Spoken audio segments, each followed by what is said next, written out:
자, 여러분 안녕하십니까? 자, 한 주간 잘 보내셨습니까? 자, 이번 시간에도 이제 우리 또 출발을 해보도록 하겠습니다. 이번 시간에는 이제 여기 주제가 보면은 취득세 과세 표준이라는 내용부터 출발을 하도록 하겠습니다. 바로 이제 취득세 계산과 관련된 중요한 그런 포인트로 넘어왔습니다. 자, 우리 지난주에 한 걸 가볍게 좀 정리해 보면요. 자, 일단 우리가 취득세라는 세금은 우리가 왜 납세무가 성립한다라고 했었죠? 기억나십니까? 네, 가물가물 하시죠. 자, 바로 취득 행위가 일어나면은 납세무가 발생한다. 이렇게 썼습니다. 그러면 취득 행위라는 것은 최초의 취득, 원시 취득이 있었고, 그 다음에 이제 소유권을 넘겨받는 과정에서 내가 돈을 주고 사오면은 유상 취득, 그 다음에 상속이나 증여의 원인으로 우리가 무상으로 넘겨받으면 무상 취득이 있었습니다. 맞죠? 그 다음에 또 중요한 취득이 뭐가 있었냐면 원시도 아니고 승계도 아닌데 취득인 것처럼 보는 개념이 있었어요. 그러한 취득을 우리는 간주 취득이다 이렇게 썼습니다. 그래서 간주 취득의 핵심 포인트는 뭐냐면 소유권의 변동은 없는 거예요. 근데 변동은 없는데 우리가 어떤 지목을 변경하거나 차량 등의 종류를 변경하거나 어떤 변경에서 가치를 높이는 그런 걸 말합니다. 그래서 변경하면 가액의 증가가 일어난다면 그 증가된 것만큼을 취득으로 보는 개념을 우리는 간주 취득이다 이렇게 했었습니다. 간주 취득. 자, 그러면 이런 취득 행위를 하는 개인이나 법인, 기업이 납세문제가 되는 것이고요. 그 다음에 토지, 건축물, 차량, 선박, 항공기, 기기장비 같은 이런 준부동산, 그 외에 강화권, 어업권, 회원권, 임모 이런 자산을 취득을 하게 되면 우리가 과세가 될 수 있다. 이렇게 썼습니다. 자, 그 다음에 중요한 거는 취득가액에다 이제 세율을 곱하는 건데, 그러면 세액 계산이 되겠죠? 그러면 취득가에다 세율을 곱해서 우리가 세금이 나오는 건데, 지금 이 시간에는 이제 바로 요 얘기를 하자 이거예요. 그러면 우리가 취득세 계산은, 말씀드리면 취득가액에다가 곱하기 세율을 하면 됩니다. 결론적으로. 그러면 이때 취득가액이 바로 과세 표준이 되는 거고요. 그 다음에 요 세율을 이제 곱해주면 세금이 나오겠죠. 이거를 이제 우리가 납부하면 된다 이런 얘기예요. 자, 뭐 어려운 거 없죠? 다만 이 취득가액을 우리가 이제 정의할 때 어떻게 정의하는 거냐? 자, 이 기준이 이제 작년까지는 뭐 이게 올해까지는 뭐 신고가액, 뭐 시가표준액 뭐 이렇게 단조롭게 돼 있었는데 이걸 좀 더 정확하게 명확하게 좀 정의를 하자라고 해서 어떻게 좀 2023년도부터 시행하기로 했냐면 일단은 무상승계, 유상승계, 원시, 간주로 보면은 일단 무상승계는 시가 인정액으로 하자 원칙은. 그럼 이때 시가라는 것은 우리가 뭐 매매 사례가 있다거나 아니면 감정가라든가 이런 객관적인 가격. 그러면 요거는 사실은 이제 상속세나 증여세법에 보면 시가 평가 기준이 있어요. 그래서 그걸 좀 준용해서 시가 인정 금액으로 가자. 이렇게 얘기를 하고 있는 것입니다. 그런데 만약에 이 시가를 확인할 수가 없다. 뭐 이럴 수 있어요. 만약에 뭐 상속이나 증여를 받았는데 요 땅이 한 번도 그 주변에 거래된 적이 없는 거야. 거래 사례가 없어요. 그다음에 대출 감정 받은 사실도 없는 거예요. 그럴 수 있잖아요. 자, 그런 경우에는 어떻게 할 거냐? 그런 경우에는 우리가 지자체가 만든 요 지자체에서 고시한 매년 고시합니다. 그러면 예를 들어서 우리가 토지 같은 경우에는 이 고시된 걸 뭐라고 하냐면 개별 공시지가, 개별 공시지가라고 표현해요. 그래서 우리가 공시지가를 시가표준액으로 정해서 가자 이렇게 얘기하고 있습니다. 그 다음에 유상승계, 자 매매 등의 우리가 유상승계가 됐다. 매매 등의 유상승계가 됐을 때는 사실상 취득가액으로 하자 이렇게 했어요. 그 다음에가 예외적으로 시가표준액도 있다. 그러면은 이 사실상 취득가액을 역시 무상승계처럼 몰랐을 때는 지자체가 고시한 시가표준액으로 하자. 자, 이게 이제 핵심 포인트가 되겠습니다. 이것이 이제 요 2023년도부터 시행이 됐는데 2022년도까지는 뭐 신고가액, 시가표준액, 사실상 취득가액 이렇게 세 가지 금액의 기준이 있었거든요. 그런데 이것을 좀 더 명확하게 최대한 사실상 취득가액을 확인하고 그것이 없었을 때만 시가표준을 하자. 이렇게 이제 변형이 됐다는 것입니다. 그 다음에 원시 취득. 만약에 뭐 건축을 했다. 그러면 건축을 했다면 공사비가 취득가액이 되겠죠. 공사비가. 그러면 그 공사비를 사실상 취득가액으로 잡아주자. 물론 이거는 이제 세금 계산서 발행이 될 수가 있겠죠.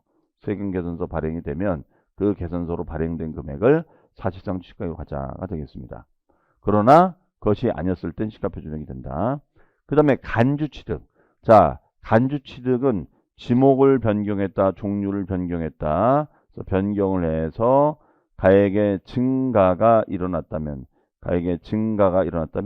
그 증가된 것만큼을 취득으로 봅시다. 이런 얘기예요. 가액이 증가됐다면 그 증가된 것만큼을 취득해 보자. 그러면은 요 증가된 것을 우리는 사실상 취득가액으로 가자. 그러면 이거를 확인할 수가 있느냐? 예. 뭐 예를 들어서 토지의 지목을 변경했다. 토지의 지목을 변경하면은 그 토목공사 같은 걸 한 거거든요. 그러면 그 공사비가 증가액이 될 수가 있어요. 네. 그러면 이걸 최대한 확인해서 이 금액을 가자 이거예요. 어쨌든 지금 무상이든 유상이든 원시든 간주든 핵심은 최대한 증가액이든 공사금액이든 매매가든 상속 증여받은 금액이든 사실상 확인이 된다면 그 확인된 금액을 과세표로 하자. 다만 이걸 몰랐을 때는 예외가 시가표준액이다. 네, 이렇게 감을 잡고 계시면 되겠고요. 이때 우리가 사실상 취득가액이라는 것은 우리가 실제 매매가라든가 아니면 공사금액이라든가 아니면 주변의 매매사라든가 아니면 감정가 이런 것을 지칭한다라고 보시면 되겠습니다. 자, 그 다음에가 이제 뭘까요? 이제 과세표준을 정했다면 이제 세율을 곱해줘야죠. 곱하기 세율이죠. 자, 우리 세율에 대한 자세한 얘기는 우리 교재에 나와 있기 때문에 먼저 설명을 드리고 교재를 확인해 보도록 하겠습니다. 그러면 일단은 세율 용어가 나왔어요. 일단 우리는 용어에 집중하자 그랬어요. 지금은 세율이 몇 프로인지 이게 중요한 것이 아닙니다. 이거는 뭐 1년 동안 공부하시면서 계속 반복해서 외우시면 되는 거니까요. 일단은 세율은 표준세율 제도하고 그 다음에 특례세율 제도, 그 다음에 중과세율 제도가 있습니다. 그러면 표준이라는 단어 우리 제가 설명한 적이 있었죠. 자, 표준세율의 핵심 포인트는 뭐냐면 기본이 되는 세율이다. 맞아요? 기본이 되는 세율이다. 그래서 통상적으로 지방세를 적용할 경우에 적용되는 세율이다. 다만 이 표준세율은 상황에 따라서 가감 조정할 수 있다. 가감, 즉 플러스 마이너스 50% 범위 내에서 가감 조정할 수 있다. 이런 얘기였었습니다. 그러면 원시취득이 있고요. 그 다음에 유상취득이 있고 그 다음에 무상취득이 있습니다. 이런 식의 취득 거래를 했었을 때를 말한다가 되겠죠. 그런 경우에는 플러스 마이너스 50% 범위 내에서 가감할 수 있다. 네, 요겁니다. 그러면 이제 원시일 때는 몇 프로고 유상일 때 몇 프로고 이제 무상일 때 몇 프로인지 보면 되겠죠. 그런데 일단 원시는 우리가 2.8% 이따 보겠습니다만 2.8%예요. 그래서 이거 나중에 외우실 때는 이렇게 외우시면 돼요. 자, 우리 피곤할 때는 바카스도 마시지만 원비디 마셔요. 원비디. 원비디 28병 먹으면 죽어요. 그래서 원비디 2.8. 네. 그 다음에 유상은 유사 4% 됩니다. 그 다음에 무상은 우리가 증여가 있고 상속이 있는데 증여가 더 높아요. 상속은 돌아가셔서 불가피하게 물려받은 거고 증여는 내가 선택할 수 있는 거잖아요. 증여 재산을. 자, 그래서 좀 더 높게 받아요. 그래서 얘는 3.5%, 얘는 2.8%를 받습니다. 자, 다만 이제 이게 이제 기본 포맷의 세율인데 다만 이것이 이제 농지냐 또 주택이냐에 따라 또 달라져요. 그래서 요거는 이따 교재를 통해서 확인해 보도록 하겠습니다. 그 다음에 특례세율이라는 것은 뭔가 예외적인 취득 상황이 발생됐을 때를 말합니다. 그러면 대표적인 것이 뭐냐면 우리가 이런 거 있었잖아요. 원시 취득도 아니고 승계 취득도 아닌데 취득인 것처럼 보는 거 있었죠. 기억나십니까? 그게 무슨 취득이었었죠? 빙고 맞습니다. 간주 취득이었었죠. 간주 취득. 그래서 간주 취득이 됐을 때는 우리가 얘는 몇 프로냐? 2%의 특례세율을 써줍니다. 그러면 이제 우리가 지목 변경이나 차량 등의 종류 변경 등을 말하겠죠? 자, 차후에 이제 암기하실 때는 간동그라미, 이동그라미. 그래서 이거는 간이 안 가니. 그렇죠? 간이 안 가니. 이럴 수 있겠습니까? 자, 이런 걸 특례세율이다라고 생각하시면 되겠습니다. 그 다음에 이제 중과세율이 있어요. 중과라는 것은 얘는 규제할 목적으로 만든 세율입니다. 그러면 그 중과 규제하는 이유가 있겠죠. 네, 그 규제하는 이유가 큰 흐름이 있는데요. 첫 번째가 사치성 재산. 사치성 재산을 취득하면은 중과를 하겠다. 이렇게 얘기합니다. 사치성 재산. 그러면 우리 일반 개인들이 취득하기 힘든 자산, 예를 들어서 우리가 별장이라든가 골프장, 그다음에 오락장, 예를 들어 카지노장이라든가, 그다음에 고급 전원주택 이런 걸 말합니다. 이런 것들은 우리가 사치를 조장할 수 있으니까 규제하자라고 얘기를 하고 있습니다. 자, 이해되시죠? 그러면 얘는 우리가 어느 정도 규제하느냐? 일단은 기본 세율은 내야 되고요. 표준 세율은 부담을 해야 되고, 그 다음에가 플러스 8%를 더 내야 돼요. 취득가액에, 사실상 취득가액에 8%를 더 내야 됩니다. 다만 요 8%를 어떻게 표현할 수 있냐면, 자, 2%의 4배, 2%의 4배, 이렇게도 표현해요. 2%의 4배. 그러면 요 2%를 뭐라고 하냐면, 중과할 때 적용되는 기준세율이다라고 합니다. 무슨 세율이요? 기준세율. 자, 요거 나왔습니다. 기준세율이다. 기준세율이다. 이렇게 얘기해요. 그리고 이거에 4배. 그럼 8%를 더 내는 거죠. 그 다음에가 두 번째는 뭐냐면, 두 번째는 서울과 경기도 지역입니다. 서울과 경기도 지역. 그러면 서울과 경기도 지역은 우리는 과밀억제권역이라고 하죠. 과밀억제권역. 이런 과밀억제권역에서 우리가 개발을 하는 거예요. 개발. 뭘로 개발하느냐. 우리가 공장을 신설하거나 증설하는 거예요. 그 다음에 대도시 내, 그 다음에 우리가 본점이나 주사무소 용도로 사용하기 위해서 개발하는 거예요. 이랬을 때는 규제하자. 그러면 요 과밀억제권역에 공장을 세우거나, 본점은 이제 영리법인을 말하고 주사무소는 비영리법인을 말합니다. 비영리법인을 말해요. 그래서 영리, 비영리 안 가리고 우리가 개발을 했을 때는 중과를 하겠습니다. 이런 얘기예요. 네. 그 다음에 이제 세 번째는 뭐냐면 대도시입니다. 대도시. 대도시내. 대도시내. 대도시내. 자, 대도시라는 것은 우리가 인구 50만 이상의 도시를 대도시라고 하죠. 네. 그러면 우리가 대도시는 원래 서울, 경기, 인천, 지방의 대도시를 다 지칭하는데, 그 모든 대도시를 다 규제하는 건 아닙니다. 왜냐하면 지방의 대도시에다 뭘 규제해버리면 가뜩이나 지방 경기도 안 좋은데 거기다가 무슨 부동산을 살 것이며 뭐 공장을 짓겠어요. 그래서 지방의 대도시를 뺀, 여기서 대도시는 방금 얘기한 서울, 경기, 인천, 이 과밀 지역의 대도시를 말합니다. 그러면 대표적인 게 뭐냐면 수원 같은 데 생각하시면 돼요. 수원. 수원은 인구 110만 정도 되는 대도시죠. 그리고 우리가 경기권에 있는 대표적인 과밀억제권역입니다. 자, 그런 대도시에다가 부동산을 취득하는 우리가 등기를 했을 때는 규제를 하겠다. 이렇게 얘기를 하고 있어요. 그러면 어느 정도 규제하느냐? 얘는 표준율에다 플러스 4%만큼을 더 받아요. 그럼 4%면 다르게 표현하면 2%에 몇 배가 될까요? 2배가 되겠죠. 네. 그 다음에 대도시 내 부동산 취득은 얘 같은 경우에는 표준세율의 3배를 중과하고 마이너스 2%에 2배를 차감한 거. 자, 그나마 좀 줄죠. 4% 뺀 것만큼. 예, 이렇게 중과를 하고 있습니다. 그럼 얘하고 얘가 좀 비슷해서 좀 헷갈릴 수 있는데요. 이렇게 생각하시면 돼요. 만약에 내가 수원에다가 여러분이 중개하셔가지고 땅을 샀어요. 이 손님이. 그러면 요거는 대도시 내 부동산 취득에 대한 중과를 맞습니다. 그래서 그 땅을 갖다가 이렇게 관리하다가 뭐 나중에 시세가 올라서 매각할 수 있겠죠. 자, 그럼 그걸로 끝나는 겁니다.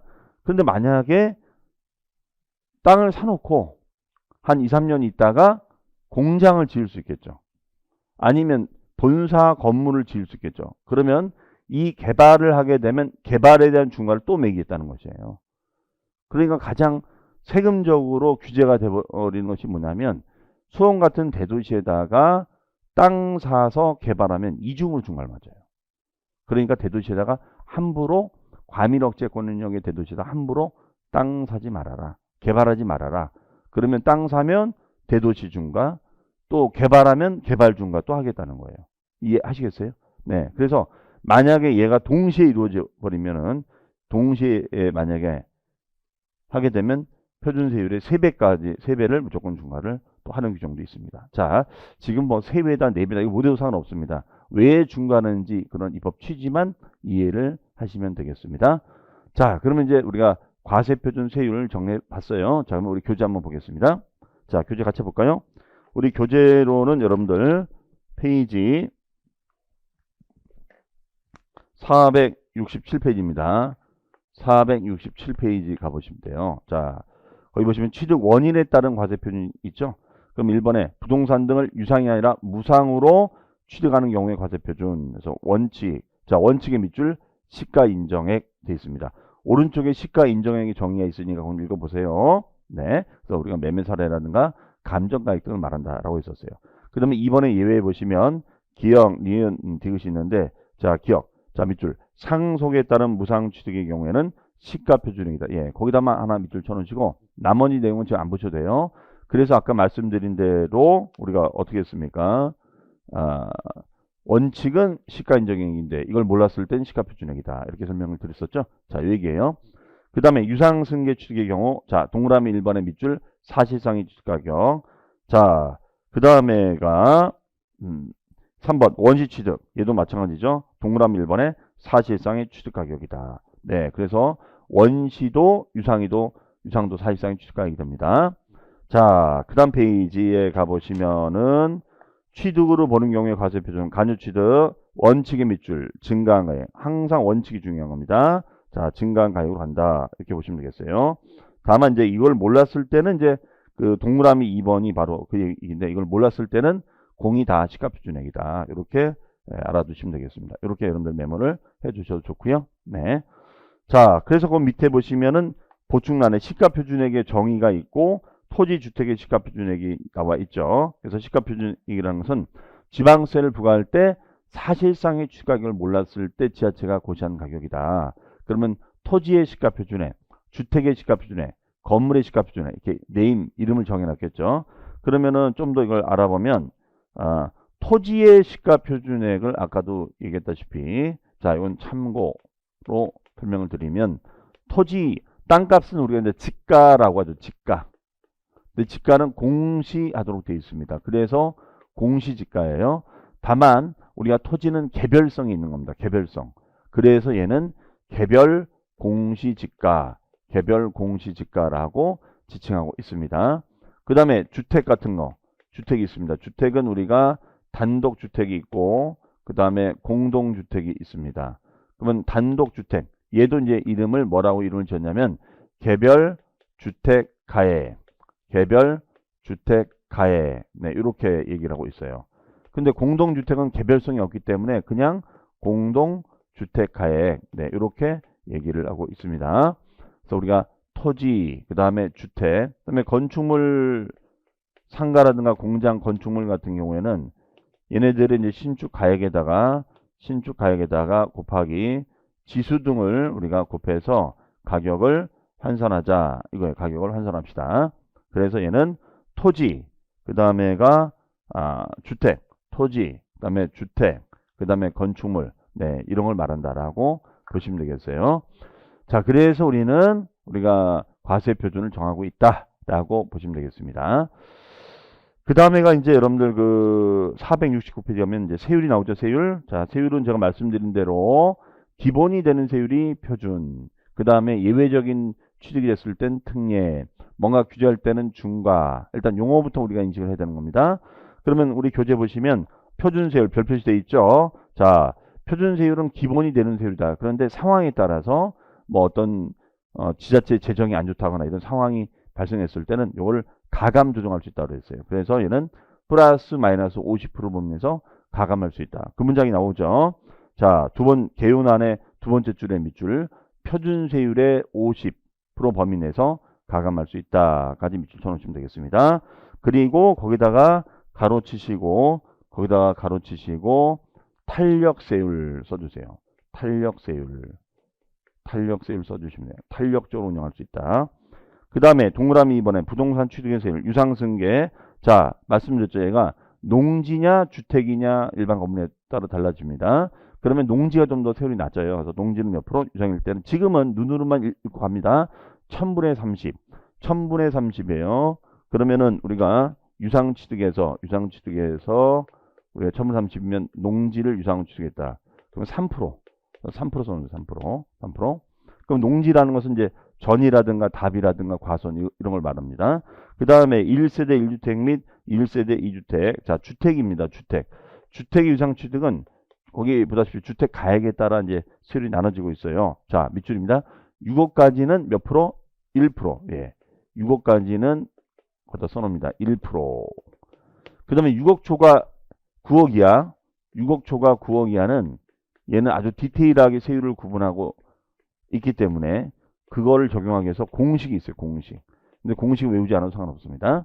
그 다음에 이제 9억을 넘어가면은 얘는 3%가 됩니다. 그래서 주택 가액에 따라서 중저가냐 고가냐에 따라 세율이 달라집니다. 그래서 1에서 3% 됩니다. 자, 그래서 6억까지 1000분의 10의 밑줄 1%, 9억 초가 1030 3% 밑줄. 그 다음에 공식이 있죠. 취득 당시 가액 곱하기 3억분의 2 마이너스 3 곱하기 100%. 요거는 참고만 하시면 되겠습니다. 그 다음 페이지에 오시면 C번에 1세대 2주택 및 3주택 4주택 이상. 요거는 뭐냐면요. 자, 지금 이 규정들이 이제 차후에 또 바뀔 수도 있는데요. 자, 이겁니다.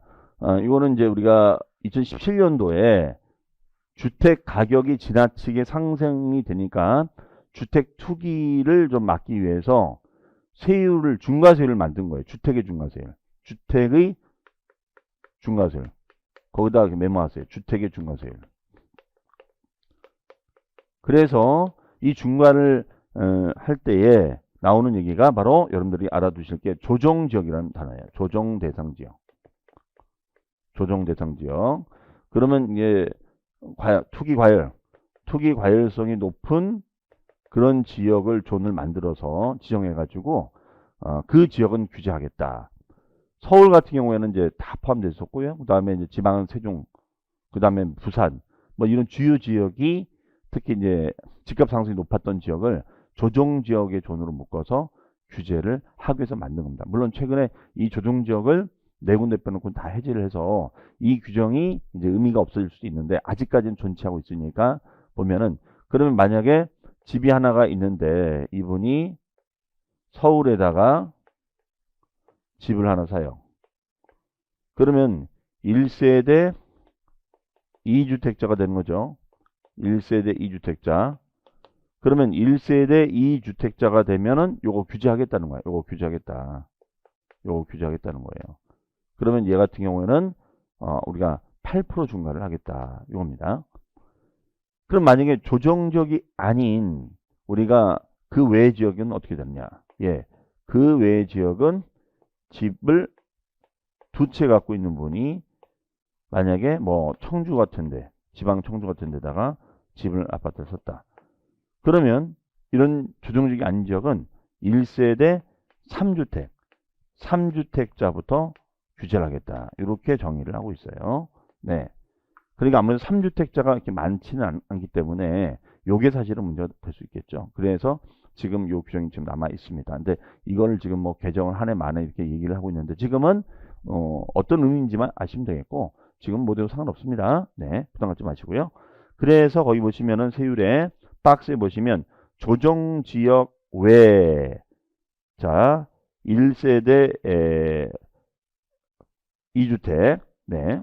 거기 보시면 조정지역 외가 반복이 됐는데 왼쪽은 조정지역을 말합니다. 외자를 빼버리세요. 외자를. 조정지역은 밑줄 1세대 2주택자가 됐을 때 8% 중과 그다음에 조정지역 외에는 1세대 3주택자가 됐을 때 8% 중과가 됩니다. 다만 이제 조정지역은 3주택자, 4주택자가 됐을 때 12% 중과 이렇게 돼 있죠. 자, 그래서 그 왼쪽에 조정대상지역 외라고 되는데 외를 X 치시고요. 조정대상지역이라고 보시면 되겠어요. 그다음에 농지주택 외의 것은 1000분의 40. 아까 말씀드린 대로 그러면 농지주택 외의 것이면 어떤 걸 말할까요?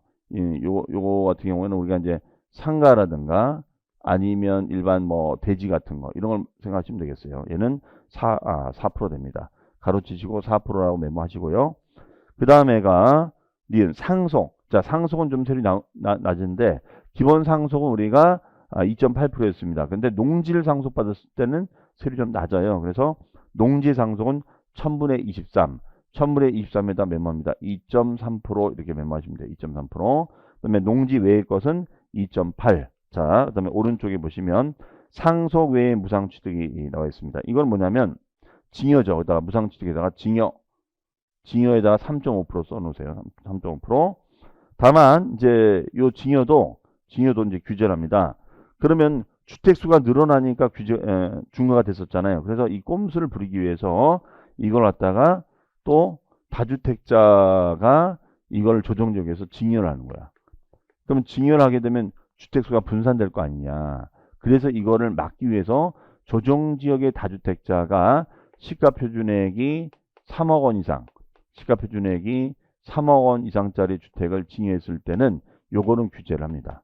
요거는 12% 우리가 중과를 해요. 바로 그 내용이 있습니다. 자, 그래서 거기 보시면 주택은 자, 밑줄 조정 대상 지역의 3억 원 이상의 주택은 12% 중과를 하겠다. 다만 이제 비영리 사업자는 제외가 되고요. 주택 이외의 비영리 사업자는 2.8, 그 외에는 3.5. 그러면은 기본적인 징여는 3.5%인데 비영리 사업자한테 징했을 땐 2.8. 그리고 조정 지역의 다주택자가 주택을 징했을 때는 어떻게 한다? 우리가 12% 중과하겠다. 이렇게 보시면 되겠습니다. 자, 그 다음에 리을의 원시 취득은 2.8. 자, 미음 비읍은 안 보셔도 돼요, 지금. 네. 그 다음 페이지 보시면 과밀 억제권역 안에서의 중과. 얘도 큰 흐름만 봅니다. 아까 말씀드린 대로 중과 세율의 핵심 포인트는 이거 있었죠. 거기 보시면 큰 제목 위주로 봅니다. 사치성 재산. 사치성 재산에 자, 밑줄 별장, 오락장, 골프장, 고급 선박, 고급 주택 이런 걸 사치성 재산이랍니다. 뭐 굳이 외우지 않아도 여러분들 딱 이름만 봐도 느낌이 오죠. 그러면 표준세율 플러스 중과 기준세율 몇 배? 4배. 그렇죠? 8%를 더 내라. 그러면 만약에 별장은 10억 주고 사면 10억에다 표준세율 내고 플러스 10억에 8%. 그럼 8천만 원을 더 내야 되는 거죠. 어마무시한 거죠. 그 다음에 과밀 억제권역. 자, 과밀 억제권역에다 메모합니다. 서울, 경기, 인천. 서울, 경기, 인천. 인구 밀도가 높은 지역에다 왜 개발을 하니?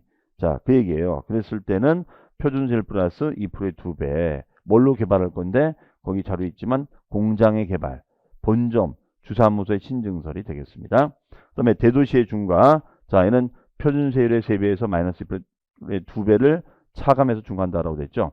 그래서 인구 50만 이상의 도시를 대도시란다. 그래서 대도시에다 동그라미 치시고 다만 전국의 대도시를 말하는 것이 아니라 과밀 억제권역의 대도시. 그러니까 똑같은 대도시라 하더라도 만약에 우리가 천안 같은데도 대도시겠죠. 그러면 천안에다가 만약에 땅을 샀다. 그러면 중과가 되느냐? 안 돼요.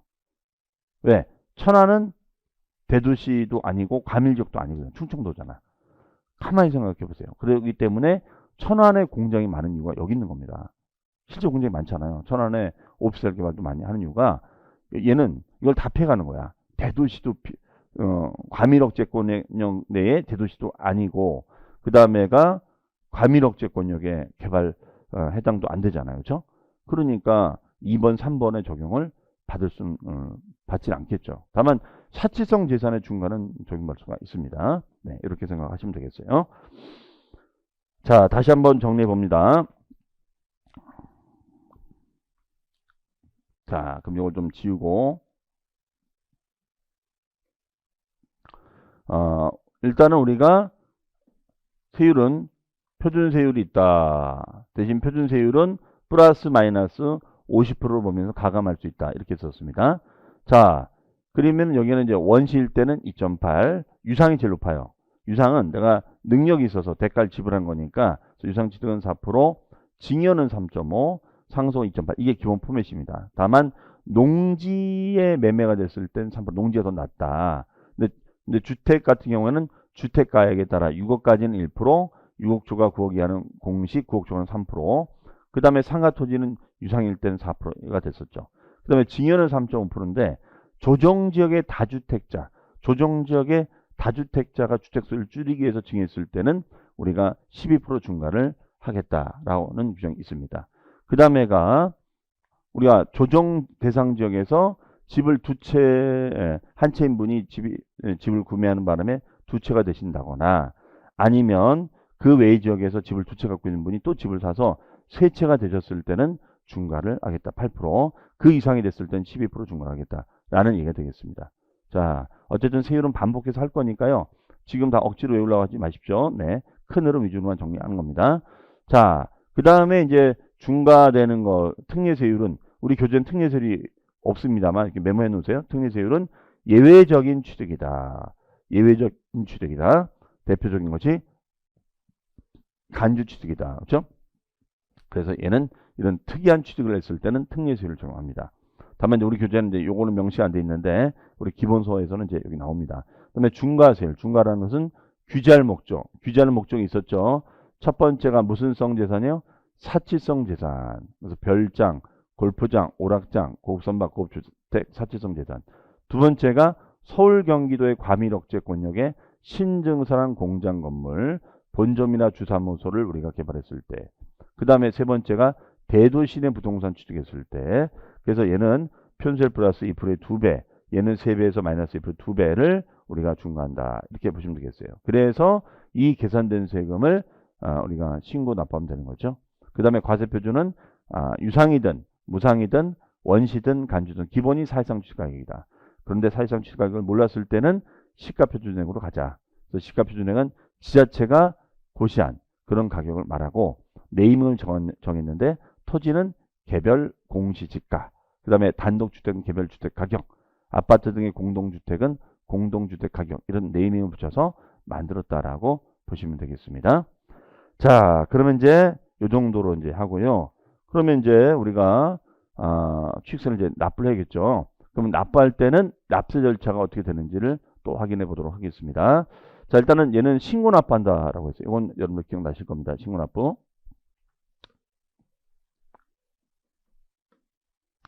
자, 신고 납부인데, 신고 납부는 납세지가 있죠. 납세지. 납세지는 취득 물건의 주소지가 아니라 소재지가 납세지가 되고 있습니다. 그렇죠? 소재지.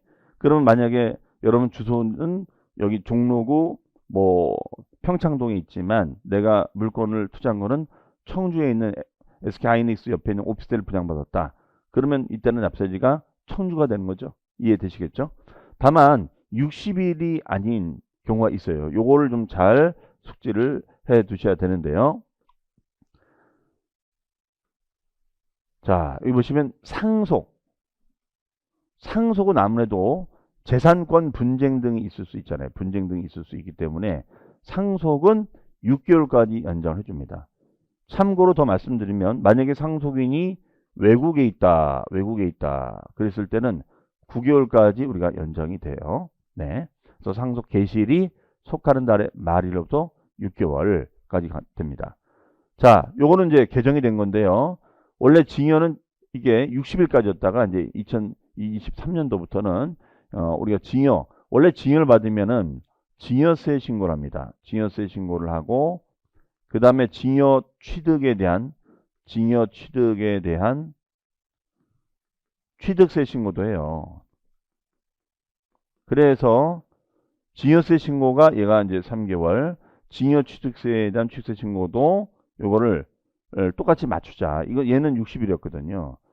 그러니까 이게 혼선이 있을 수밖에 없잖아요. 그래서 이거를 3개월로 맞춰주자. 이렇게 얘기가 됐습니다.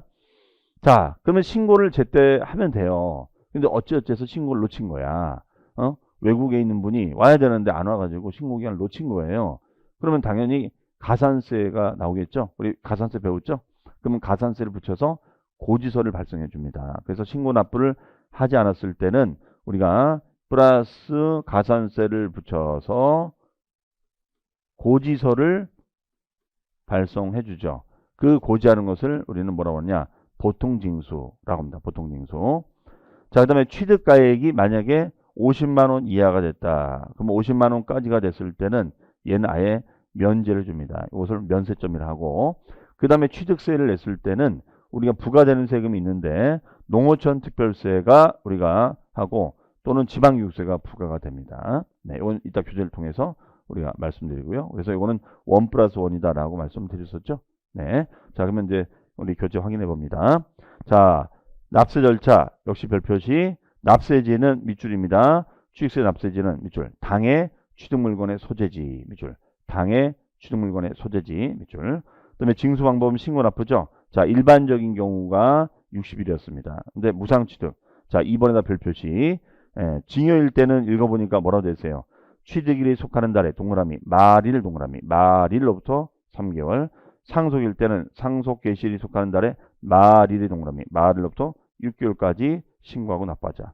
대신 외국에 주소를 두고 있을 때는 9개월까지 연장된다라고 했죠. 이런 예외를 잘 봐주셔야 돼요. 그 다음에 등기 등록을 한다는 것은 무슨 말이냐면 등기 등록을 한다는 건 이거예요. 취득세 신고가 취득한 날로부터 우리가 60일까지였잖아요. 그런데 60일이 되기 전에 먼저 등기를 한 거야. 그럴 수 있죠. 그러면 어떤 이렇게 날짜를 선택할 때는 과세관청 입장에서 해석합니다. 그러면 과세관청 입장에서는 빨리 세금을 받고 싶을까요? 늦게 받고 싶을까요?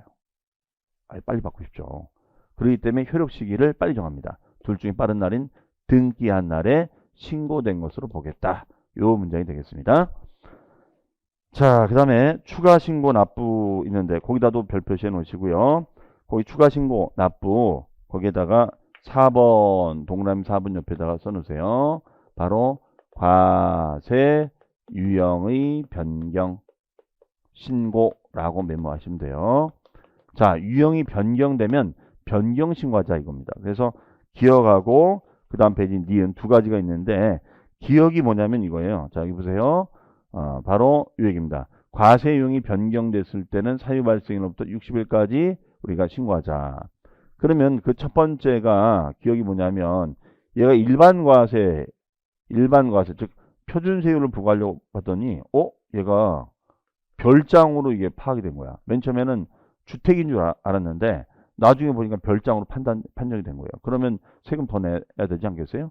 그러면 중과 규정으로 유형이 바뀐 거죠? 네, 유형이 변경된 거야. 그래서 유형이 변경되면 변경신고를 하자 이거예요. 두 번째는 뭐냐면 얘가 비과세인 줄 알았어요. 비과세. 또는 얘가 취득세 감면 혜택을 받는 규정인 줄 알았는데 보니까 아니래. 과세로 판단이 된 거예요. 그러면 이것도 변경신고를 하자 이런 얘기가 되겠습니다. 네. 자, 그 다음 페이지. 그러니까 뒤끝이 있는 거죠. 쉽게 얘기해서. 그 다음에 예외 보통징수 동그라미 1번에 일반 가산세 밑줄 그 다음에 2번 중가산세 밑줄 치시고 별 표시 해놓으시기 바랍니다. 자, 요거는 뭐냐면요. 이런 얘기입니다. 여기 보시면은 이제 중가산세 요 규정을 말해요. 요 규정. 네. 제가 표시를 해놨죠. 보시면 여기다 이제 별 표시하자라고 했는데 중가산세는 우리가 그냥 신고 납부하지 않은 거에 대한 가산세 대비 얘는 산출세액이 80%예요. 거의 더블이죠, 더블. 그러면 우리가 신고 불성실 관세는 얘가 우리가 배울 때 10%, 과소 신고가 됐을 때는 10%, 그다음에 20%, 무신고가 됐을 때는 20%, 그다음에 40%, 부정 신고가 됐을 때는 40% 됩니다. 네. 그다음에 중과산세 같은 경우에는 얘는 뭐냐? 얘는 사실상 취득을 하고 얘는 사실상 취득을 하고 신고 납부하지 않았을 때. 자, 좀 여기다 메모를 하죠, 제가. 자, 얘는 뭐냐면 여기 값이 A가 있어요. A가 있고 B가 있고 C가 있어요. 근데 자, B가 A한테 돈을 1억을 줬어. 근데 물건이 토지예요. 그런데 B는 C로부터 1억 5천을 받습니다. 그러면 이 서류상 등기부에 이거를 기록을 해야 되거든요. 부동산이 왔다 갔다 했으니까.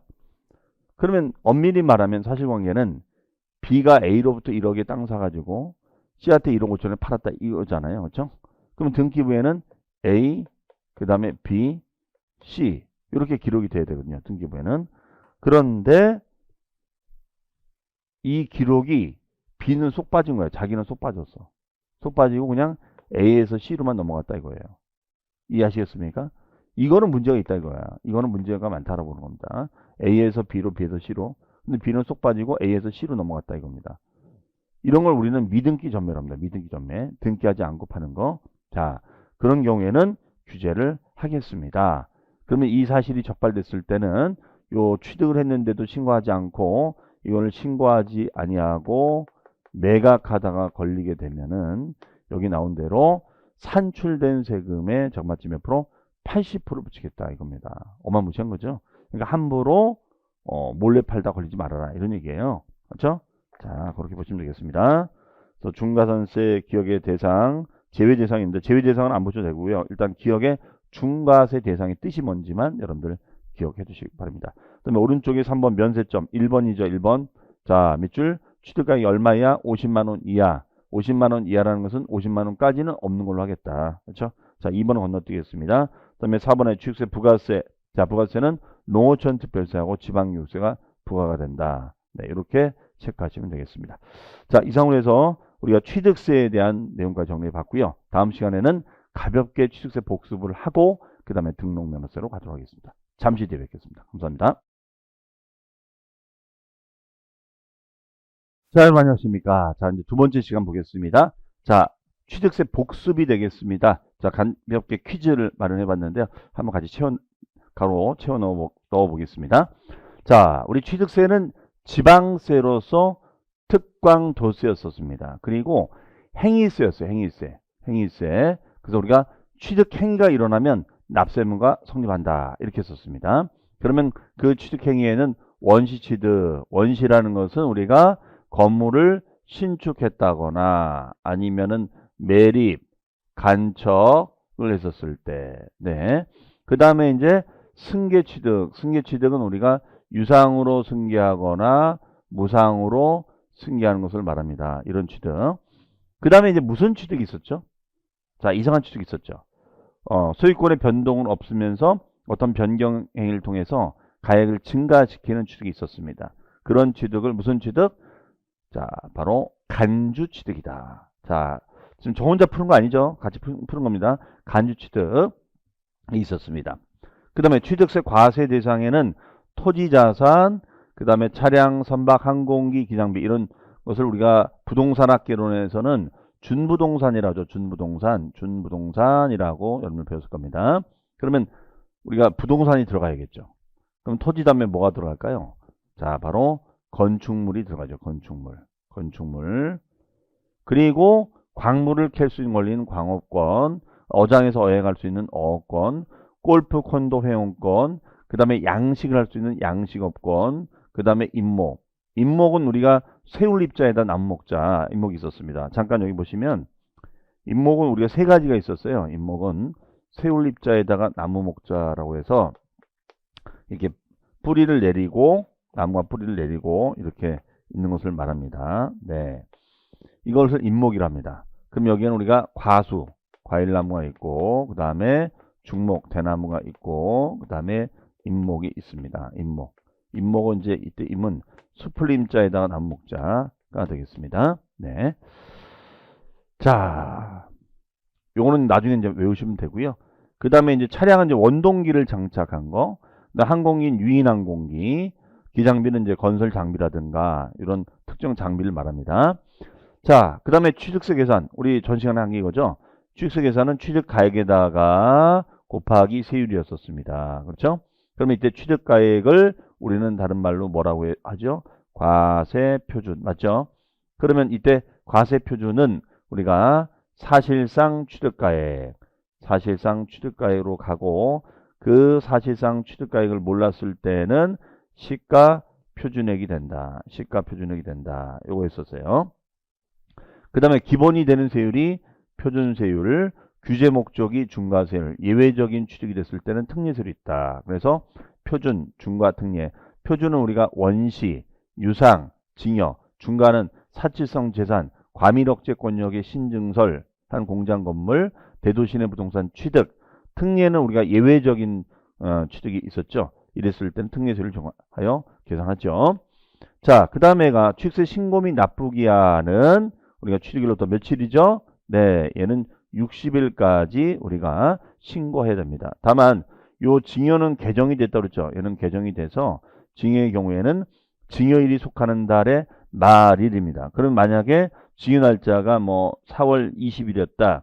그러면 4월 20일부터가 계산하는 것이 아니라 20일의 말일이니까 4월 30일부터 몇 개월까지? 3개월까지 얘는 신고하고 납부하자가 되겠죠. 해석이요.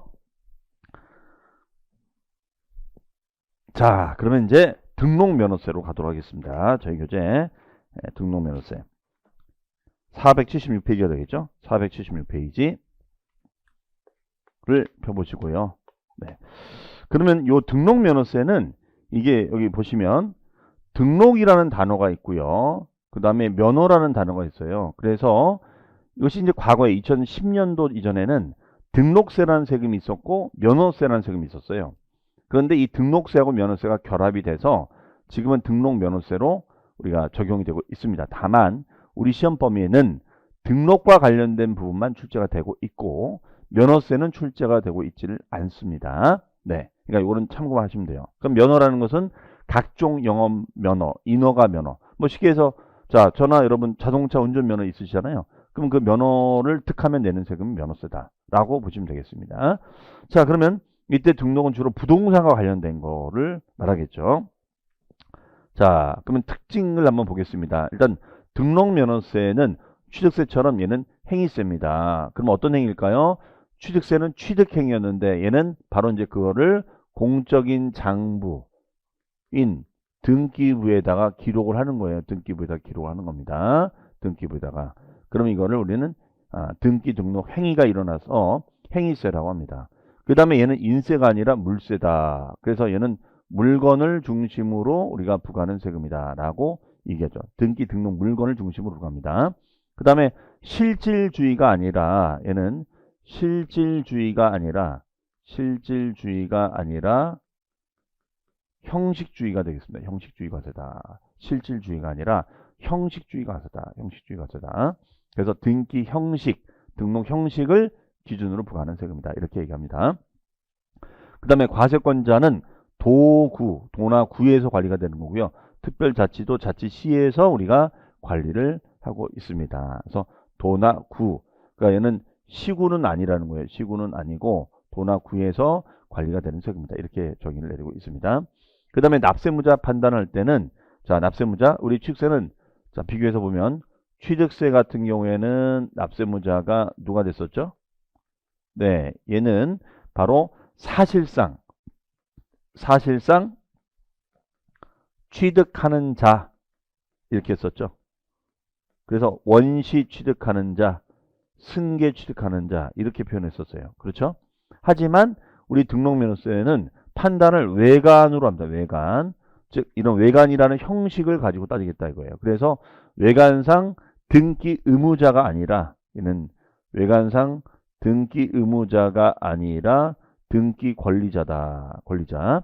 그래서 등기에서 권리가 증대되는 사람을 우리는 권리자다 합니다.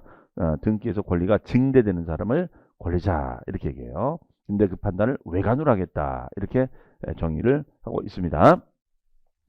그러면 예를 들어서 우리가 매매를 해요. 매매. 자, 매매를 합니다. 매매. 그럼 매매를 하면은 파는 사람이 있고 사는 사람이 있잖아요. 그렇죠?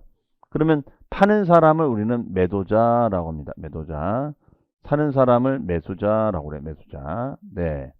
그러면 매도자는 등기를 넘겨줄 의무가 있죠. 네. 이름을 바꿔줘야 될 의무가 있어요. 그래서 뭐 인감도장이나 이런 거 다 이제 넘어가야 되는 겁니다. 매수자는 등기를 넘겨받을 권리가 있잖아요. 권리. 그래서 매수자는 등기 권리자가 되는 것이고 매도자는 등기 의무자가 되는 겁니다. 그러면 이 경우에는 누가 내라? 매수자가 내라 이거예요.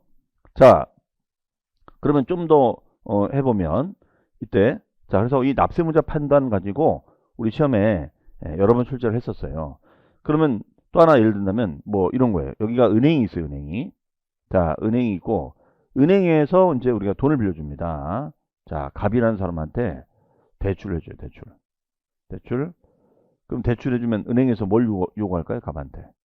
그렇죠. 담보를 제공하라고 하겠죠. 담보. 네, 담보 제공을 요구합니다. 그러면 이것을 담보 물건이라고 하는데, 그러면 담보를 제공했고, 이 은행이 내가 돈 빌려준 것만큼 나는 채권이 있다.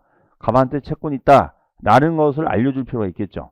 이걸 공적인 장부에 기록을 해야 되거든요. 그래야지 제3자가 보더라도, 이 부동산에는 은행이 채권이 있으니까 함부로 이 부동산을 못 사게끔 해야 될 거 아닙니까? 그렇죠? 자, 그래서 이걸 이제 등기부에다 표시하는 거예요. 그러면 이때 하는 등기를 우리가 뭐라고 하냐면 저당권 설정 등기 이렇게 합니다. 저당권 설정 등기. 그러면 저당 붙잡았다 이거죠. 붙잡았다. 그렇죠? 그러면 저당권 설정 등기를 합니다. 그러면 이때 납세의무자는 누가 되는 거냐? 갑이 되는 거냐? 은행이 되는 거냐? 분명히 권리자가 된다고 그랬죠? 그러면 이때 저당 이 물건에 대해서 담보된 물건에 대해서 채권이 있다는 것을 우리가 표시를 해야 될 거 아닙니까? 그러면 누구의 권리가 증가가 될까요? 은행이 되겠죠, 은행. 맞잖아요. 은행이 요 담보부동산에 대해서 자기 채권 표시를 할 거니까. 그래서 실제로 여기는 채권자, 등기부에는 채권자 빵빵은행 이렇게 하고요. 그 다음에가 채권 금액 얼마 이렇게 표시해요. 채권자 누구누구 채권 금액 얼마 이렇게 표시하거든요. 그러면 이때는 요 채권 금액만큼이 저당권 설정 금액이 된다라고 보시면 되겠어요. 이해하시겠죠? 네. 그래서 이거를 이제 어디다 표시하느냐? 우리 등기부에 보면은 이제 등기법 시간 배우실 거예요. 등기부에 보면 이제 갑구가 있고 을구가 있어요. 을구. 그럼 을구에다가 표시하는 거야. 갑구가 아니라 을구에다가 이제 표시를 하거든요. 을구에다가 표시를 합니다. 을구에다가 갑구가 아니라 그럼 을구에다가 근저당 설정을 하는 거다라고 보시면 되겠어요. 그러면 요 근저당 설정하면은 채권 금액에 대해서 곱하기 0.2% 이런 식으로 계산을 해줍니다. 네. 자, 그러면 거기 그 등록명세의 의미 특징을 보시면요. 자, 박스에 나와 있습니다. 납세문자는 등기 등록을 하는 자, 자, 그리고 과세객차에는 설정 변경, 등기 등록하면은 물건 소재지 도구에다가 신고 납부한다. 대신 그 그림에 보시면 신고 납부에다가 밑줄 등기 등록하기 전, 네, 왜 전이란 말이 들어갔는지는 이따 설명을 드릴게요. 네, 그 다음에가 이번에 오른쪽에 보시면 477페이지에 납세문자 별 표시되어 있죠. 자, 거기다가 써놓습니다. 외관상 등기 권리자, 의무자가 아니라는 거. 그럼 외관상 등기 권리자 메모하시고, 이때 등기 권리자라는 것은 등기하면 권리가 증대되는 경우를 말한다. 이렇게 메모를 하시면 되겠습니다. 그래서 등기에서 권리가 증대되는 사람, 다만 그 판단을 외관으로 하겠다. 그 사람이 실제 권리자인지 아닌지는 모르겠다 이런 얘기죠. 네. 자, 그 다음 여기 보시면은 여기 보세요. 자, 그러면은 우리 등기 규정에 대해서 간단하게 제가 용어 정리를 좀 해드릴게요. 자, 물론 이제 등기법 시간에 가시면 이걸 배우시긴 배우실 거예요. 제가 미리 그냥 여러분한테 예습을 시켜드린 거다라고 생각하시면 되겠어요. 자, 우리 여기 보시면 일단 신축이라는 단어, 매매라는 단어, 대출. 자, 이거는 대출금을 변제한 겁니다. 대출금을 변제한 거예요. 그 다음에가 변경, 지목을 변경한 거, 차량의 종류를 변경한 겁니다. 자, 무슨 뜻인지 아시겠죠? 그럼 이것을 우리가 전문 용어로 좀 바꿔보면은 이걸 뭐라고 했냐? 우리 취득세에서는 무슨 취득? 신축은 원시 취득이었죠, 원시. 최초의 취득이니까 원시. 그 다음에가 매매로 소유권을 넘겨받으니까 승계 취득. 이때 승계는 유상승계가 되겠죠. 맞아요? 그 다음에 대출은 설정이라죠, 설정. 그쵸? 설정 등기. 저당권 설정. 이렇게 합니다. 설정. 네. 근데 대출금을 갚았어요. 변제했어요. 그럼 설정한 걸 어떻게 해야 돼요? 없애야죠. 이것을 말소로 합니다. 말소. 그다음에 지목 변경, 차량 등의 종류를 변경하면은 이것을 간주 취득이다. 이렇게 얘기합니다. 간주 취득. 그러면 이제 변경 등기가 되겠죠. 그러면 이거를 우리가 이제 표시하는 거야, 이제. 그러면 이걸 갖다가 이 행위를 하는 외관상의 권리자, 이 권리자가 납세 의무자가 된다라고 제가 설명을 드렸고요. 이거를 등기부에다 기록하면 뭐라고 이제 하느냐. 자, 원시 취득, 우리 취득세는 원시 취득. 근데 신축, 신축이라는 단어는 건축법, 공법에 나오는 용어예요. 그러면 신축이라는 공법상의 용어가 등기했을 때 무슨 등기? 보존 등기라고 합니다. 무슨 등기요? 보존 등기. 자, 같이 따라 해봅니다. 무슨 등기? 보존 등기. 그렇죠? 자꾸 입으로 내뱉고 같이 따라 하시는 것도 도움이 되는 거예요. 그 다음에 매매로 소유권을 넘겨받으면 얘는 이전 등기. 그 다음에 대출금에 대해서 설정합니다. 그러면 설정 등기. 자, 설정을 없애요. 말소합니다. 이것을 말소 등기.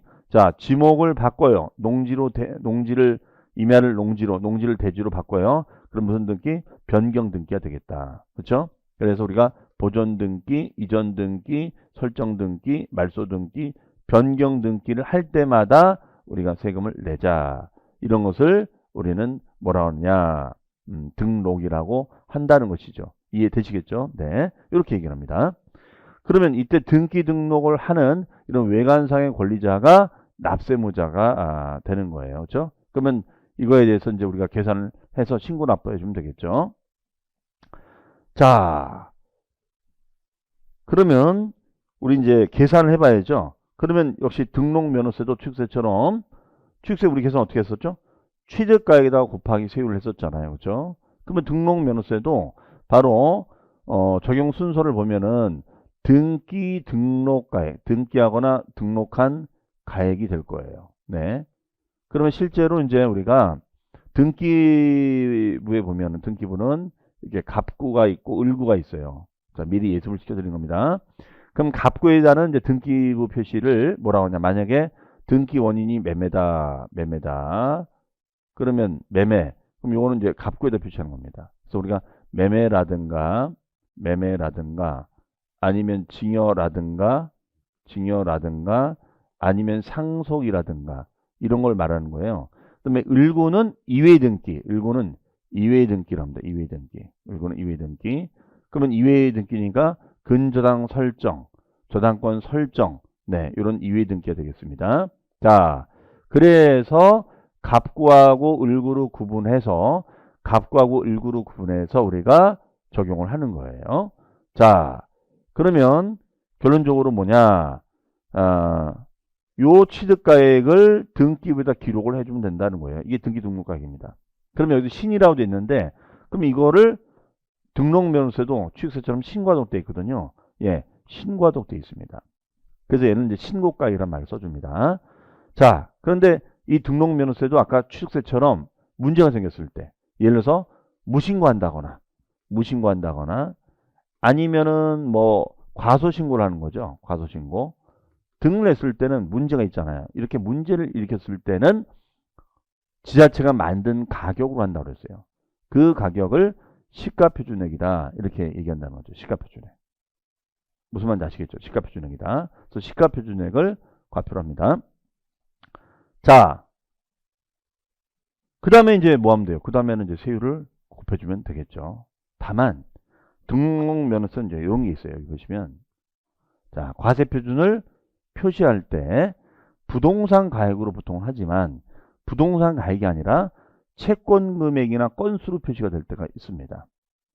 그러면 이렇게 부동산 가액이나 채권 금액으로 표시가 되는 것을 뭐라고 하느냐? 이것을 종가세라고 하죠. 종가세. 우리 배웠죠? 기억나십니까? 종가세가 뭐였죠? 가액에 따라서 가액을 기준으로 가액을 쫓아서 부과하는 세금이라고 했었어요. 반면에 건수를 기준으로 하는 것도 있습니다. 건수. 이것을 종량세라고 그래요. 종량세. 수량에 따라서 부과하자. 네?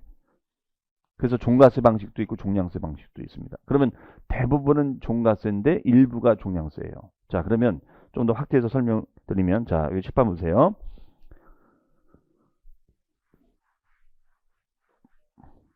그러면 만약에 부동산을 매매했다. 그럼 부동산 가액으로 신고해 주면 되겠죠. 그런데 아까 은행으로부터 우리가 대출을 받았다. 그리고 담보를 정해준다. 그러면 담보를 정해주고 이거에 대해서 저당권 설정 등기를 한다. 이렇게 썼죠.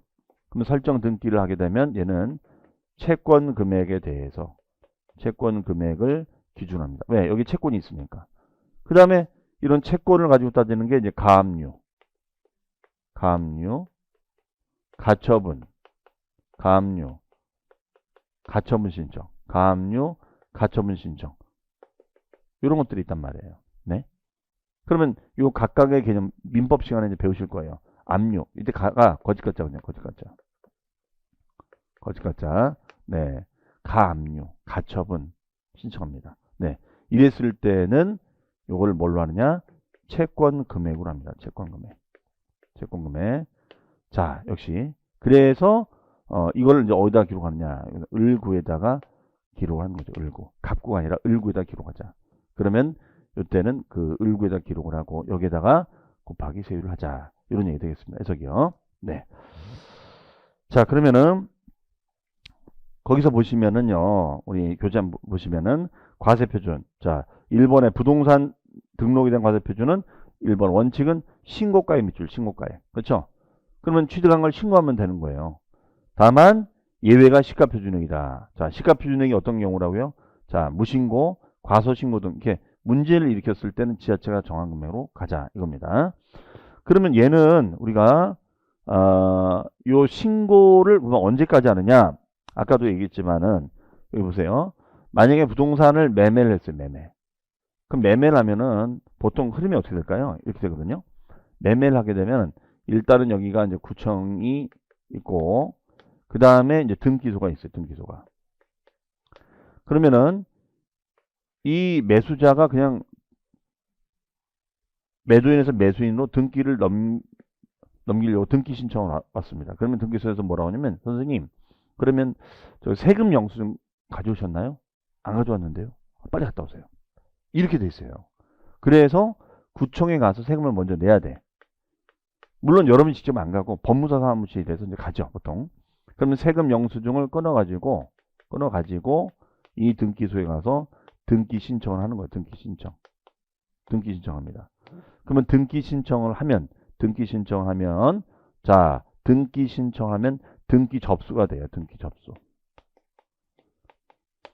그래서 실제로 등기 보면 등기 접수 딱 찍혀 있거든요. 그러면 신고를 언제까지 하라는 거다? 바로 그 등기 접수일까지. 즉 등기를 넘기기 전까지 세금을 내가지고 와야 돼요. 그래서 이름이 얘는 신고납부를 뭐라고 하냐면 아까도 봤지만 등기 등록하기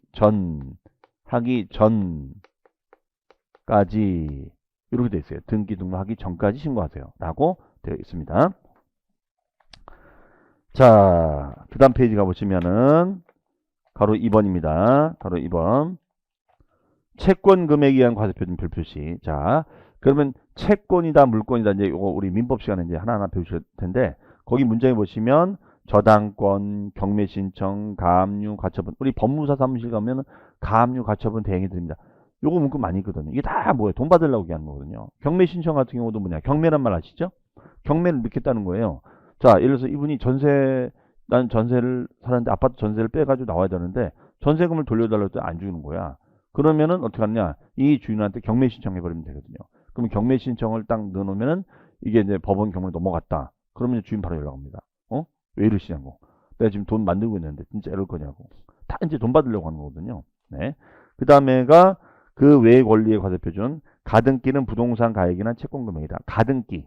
자, 부동산 예약 등기를 보시면 돼요. 그럼 부동산에 거는 거니까 부동산 가액. 그 다음에 지상권은 부동산 가액. 그러면 지상권이라는 게 뭐냐?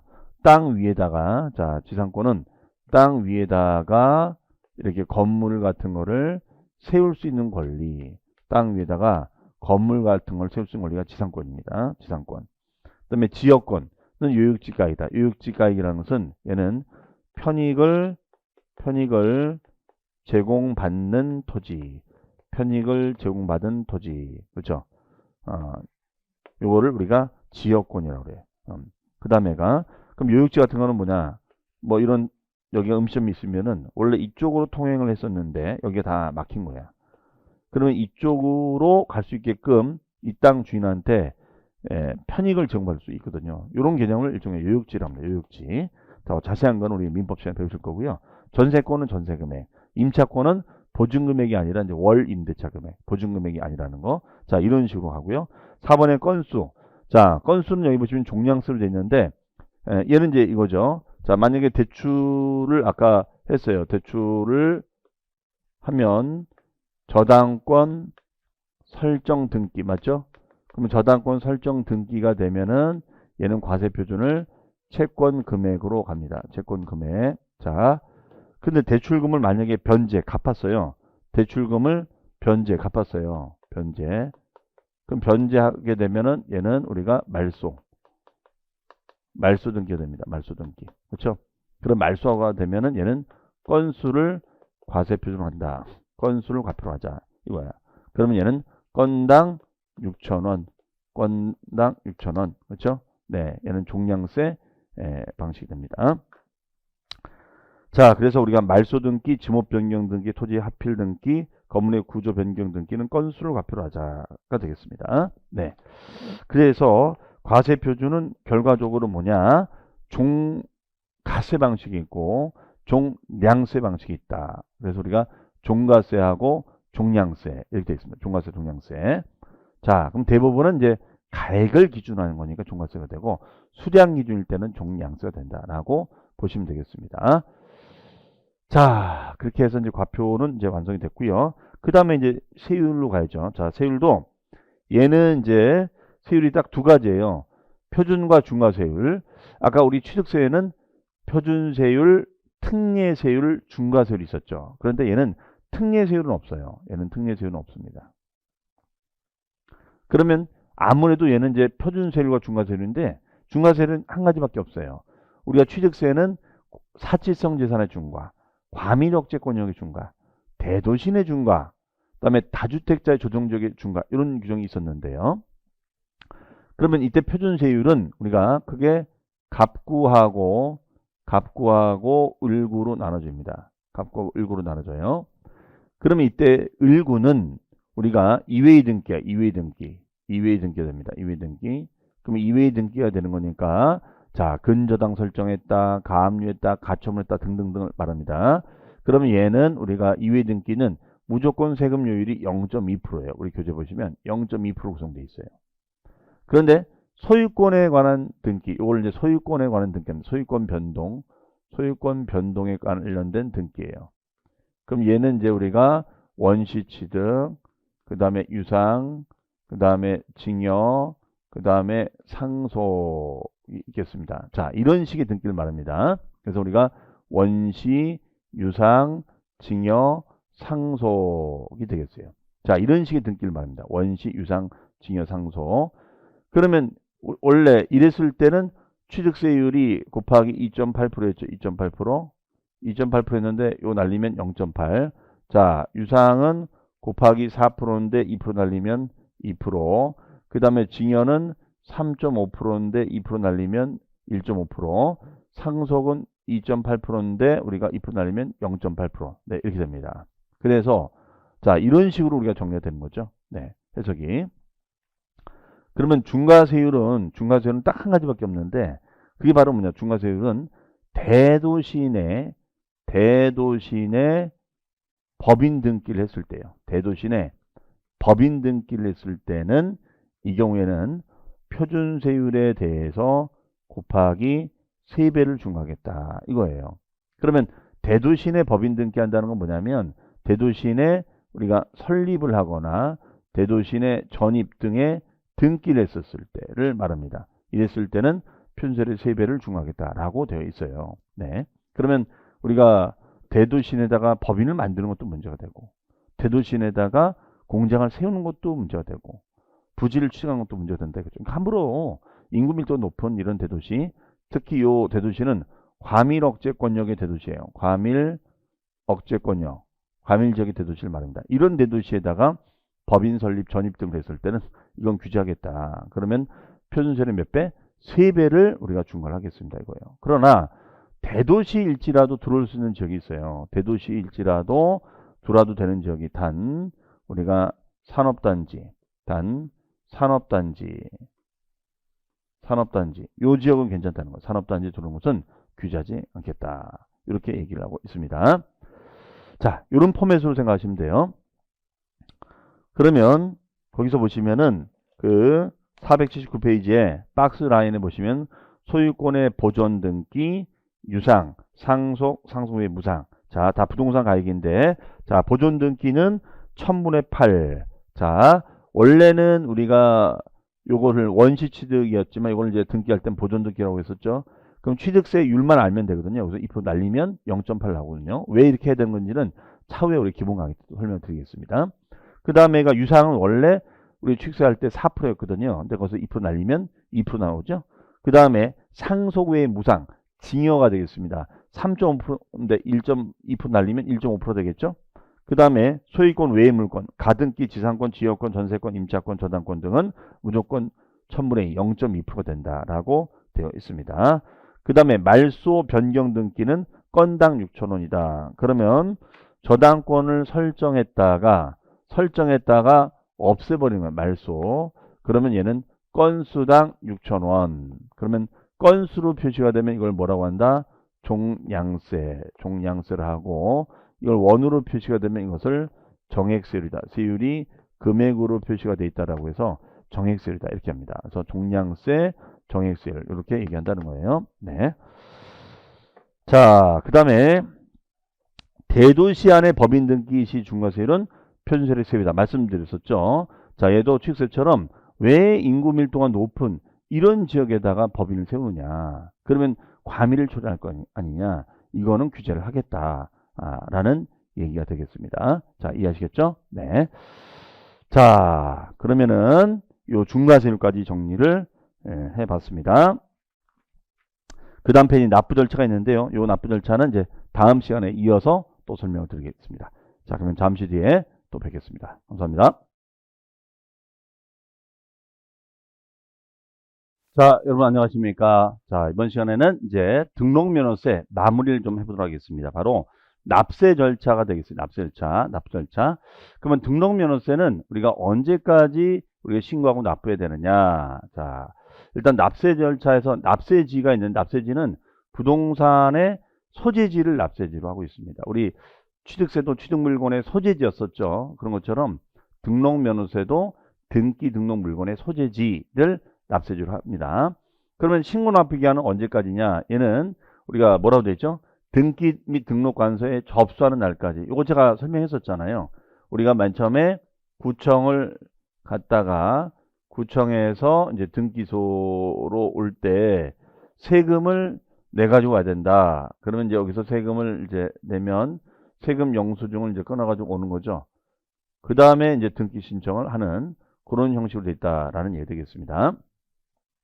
자, 그러면 만약에 이 신고 납부를 역시 취득세처럼 우리가 여의치 않게 신고 납부를 제대로 하지 않았다. 그러면 불성실 가산세를 우리가 부담을 하는 거고, 이때 불성실 가산세는 10%, 10%는 요거는 이제 과소신고가 되겠습니다. 과소신고. 그 다음에가 20%는 무신고, 20%는 무신고. 그 다음에 40%는 부정신고입니다. 부정신고.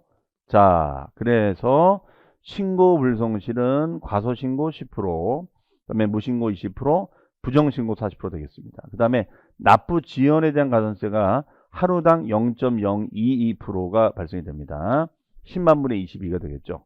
그 다음에 요게 이제 중요한 건데 신고 의제라는 조항이 있어요. 신고 의제라는 건 뭐냐면 이런 거죠. 만약에 갑이라는 분이 있는데 이분은 신고는 했어요. 그런데 납부를 하지 않은 거예요. 그런데 을이라는 분은 신고를 하지는 않았는데 납부를 한 거예요. 그럼 여러분 보시기에는 갑을 우대해 줘야 될까요? 을을 우대해 줘야 될까요? 그렇죠. 을이죠. 을. 자, 납부상의 실익이 달성됐잖아요. 납부상의 실익이 달성됐으니까 신고하지 않은 거에 대해서는 가산세를 적용한다, 하지 않는다, 하지 말자 이런 얘기예요. 그러면 얘는 신고된 것으로 의제하여 우리가 처리가 되자. 그러면 무신고나 과소신고 가산세를 징수한다, 징수하지 아니한다, 징수하지 말자가 되겠습니다. 신고된 것으로 보는 거니까. 그 다음에 부과되는 세금은 지방교육세가 이제 있고요. 또 농어촌 특별세가 있습니다. 그래서 지방교육세는 납부세의 20%가 발생이 되고요. 농어촌 특별세는 감면 혜택을 받았을 때, 등록면허세가 감면 혜택을 받았을 때 감면 세금의 20%를 또 농어촌 특별세로 받습니다. 그러면 감면분이 만약에 100만 원이면 100만 원 20% 20만 원 되겠죠. 자, 이렇게 적용이 됩니다. 그 다음에 이제 최저한세가 있는데 이 부분은 우리가 취득세하고 좀 우리가 반대인데, 취득세는 우리가 면세점 제도가 있었죠. 면세점. 즉 취득가액이 얼마 이하? 50만 원 이하가 되면 면세점이 있었어요. 그런데 등록면허세는 최저한세 제도가 있습니다. 그래서 얘는 아무리 못해도 6,000원을 징수한다 이거예요. 아무리 못해도 6,000원을 징수하는 최저한세로 되어 있습니다. 그래서 만약 6,000원 미만이 됐을 때는 6,000원을 징수하는 제도로 되어 있다라고 보시면 되겠습니다. 자, 이상으로 이제 등록면허세는 이 정도로 정리하고요. 그 다음에 이제 또 가볍게 퀴즈를 통해서 정리해 보겠습니다. 자, 보시면 등록면허세는 실질주의가 아닌, 자, 요 좀 색깔을 좀 바꿀까요? 네. 실질주의가 아닌, 즉 우리가 취득세는 실질주의였었죠. 취득세는. 그러면 그 실질주의라는 게 뭐였었어요? 얘는 등기나 등록에 관계없이 취득하면 과세할 수 있는 거. 그러면 실질주의인데 실질주의가 아닌 무슨 주의? 형식주의죠. 형식주의. 형식주의 과세가 적용이 되는 뭐였죠? 도구세다. 도구세다. 시군이 아니라 도구세다. 그렇죠? 그래서 납세문자 판단을 외관으로 하는 거고 그 외관상 등기 의무자가 아니라 권리자가 납세금을 젠다. 이렇게 했었어요. 의무자가 아니라 권리자가 져라.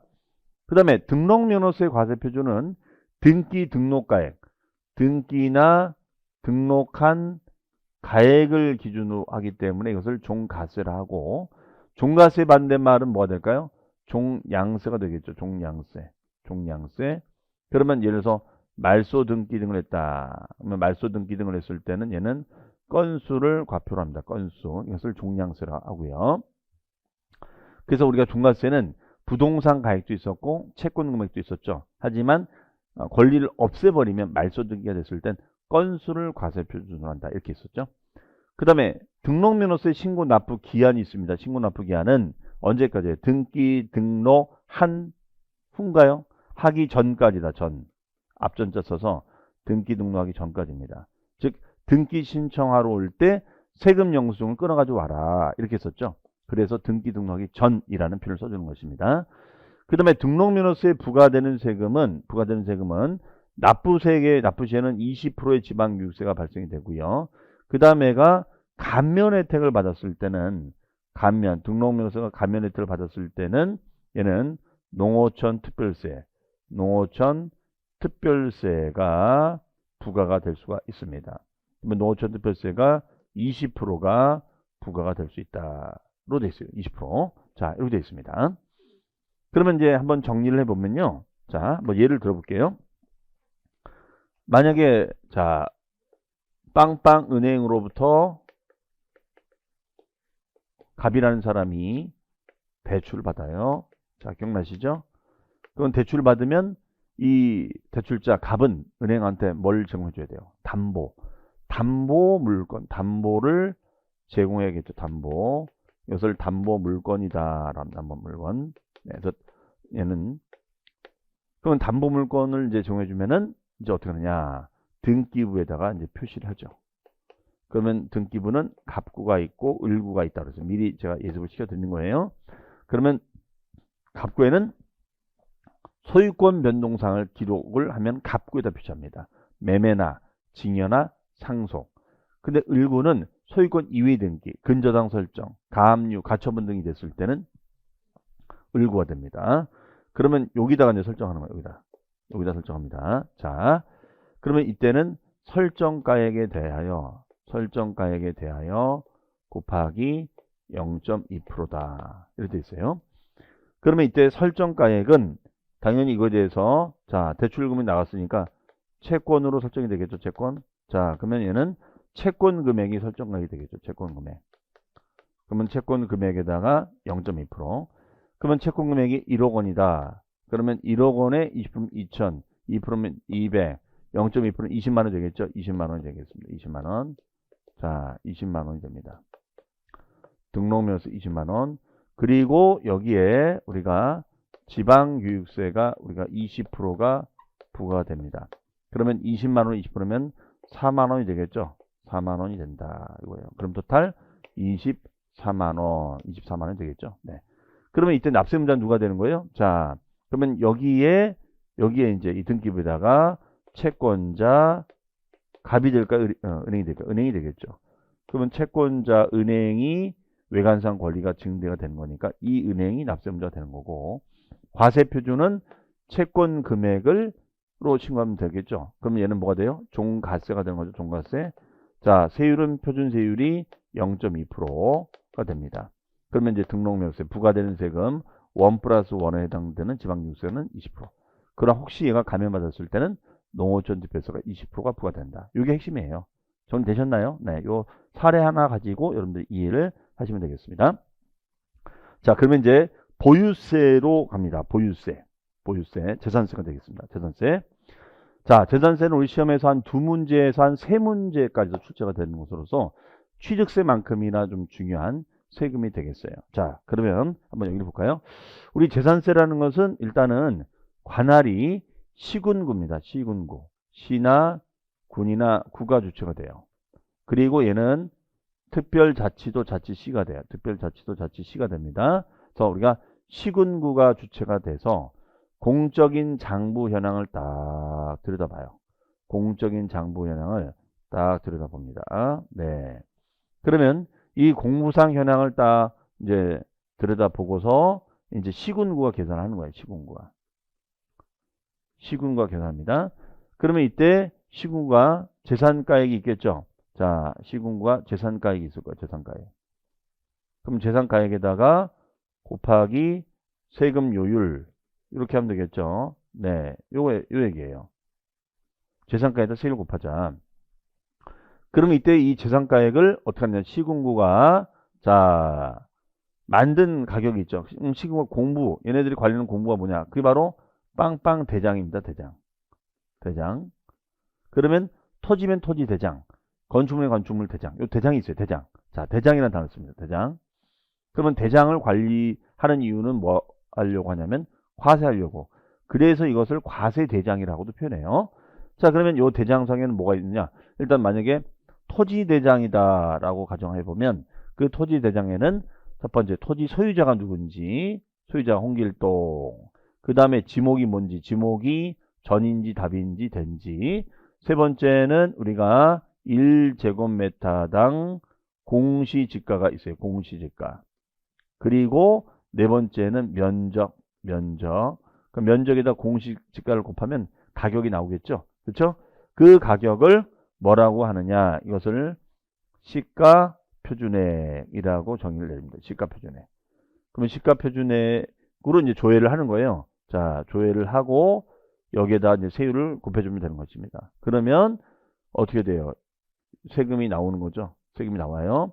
그러면 여기에 이제 어떻게 되냐면 얘가 재산세가 얼마. 그 다음에 재산세 딸려 붙는 세금이 있어요. 여기는 지방교육세가 얼마. 지방교육세가 얼마. 그 다음에 세 번째는 지역자원시설세. 지역자원시설세가 있습니다. 얘가 얼마. 그러면 재산세가 만약에 100만 원이 되면 얘는 20만 원이 되는 거고, 재산세가 10만 원이 되면 얘는 2만 원이 되는 거죠. 그 다음에 지역자원시설세는 우리가 얘는 성격이 독립세야. 독립세고 얘는 병기세적 성격을 가지고 있어요. 병기세라는 것은 병행하여 나란히 기재가 되는 세금. 그러면 이렇게 해서 고지서가 한 장 날아가고 이렇게 해서 한 장 고지서가 날아가는 거죠. 네, 이렇게 되어 있습니다. 이것을 우리는 재산세다라고 얘기하고 있습니다. 그러면 이제 재산이 많이 나올 수도 있고 적게 나올 수도 있잖아요. 그렇죠? 네.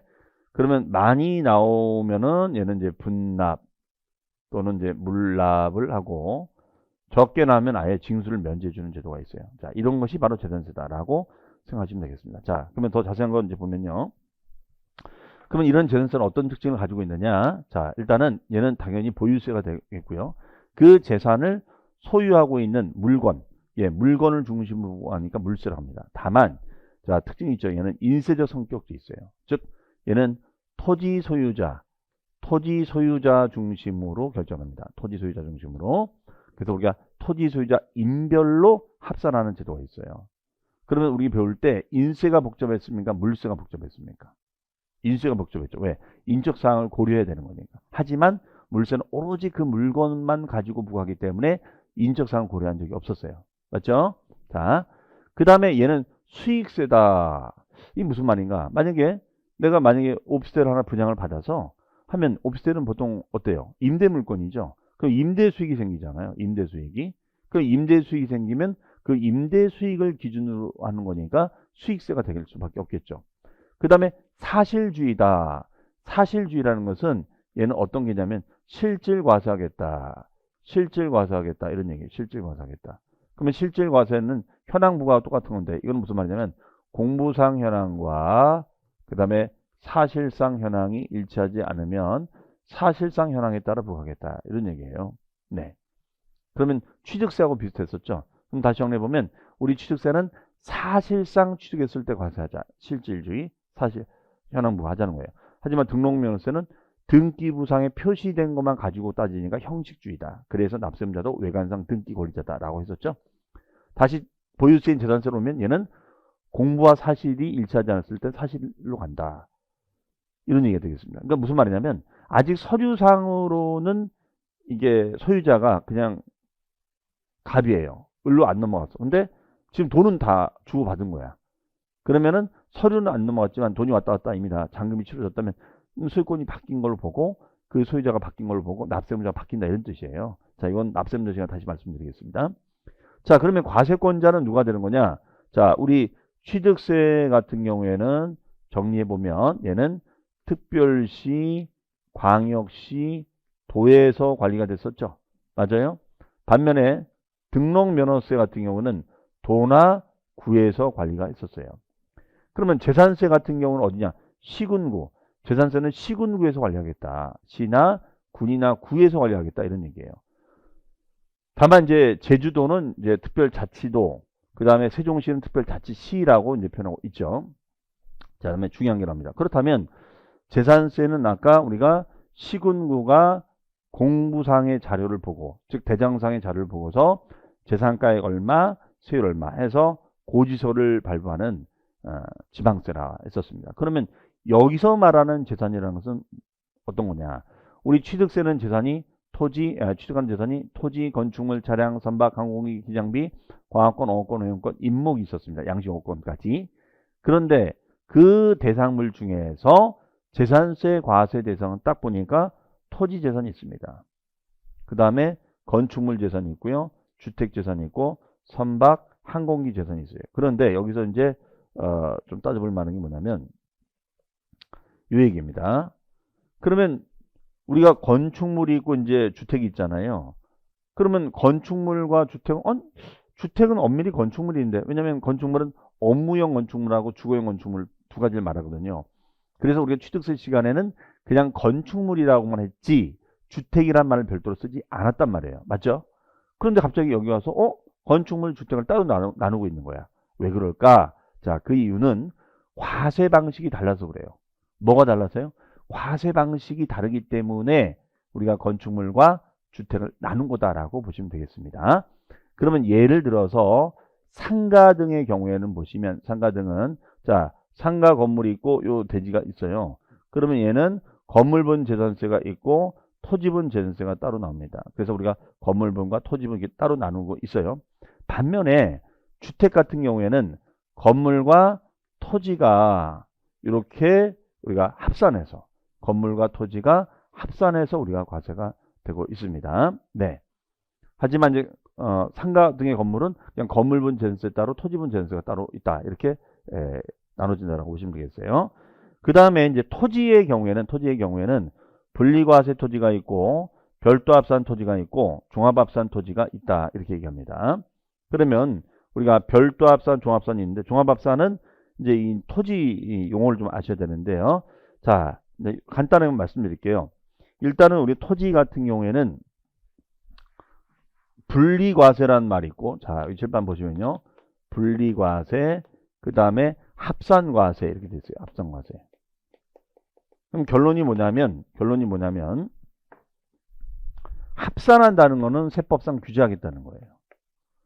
그러면 합산이 되면 얘는 왜 규제냐? 자, 일단은 첫 번째, 합산되면 될수록 세금 요율이 증가가 됩니다. 즉, 누진세율로 규제가 돼요.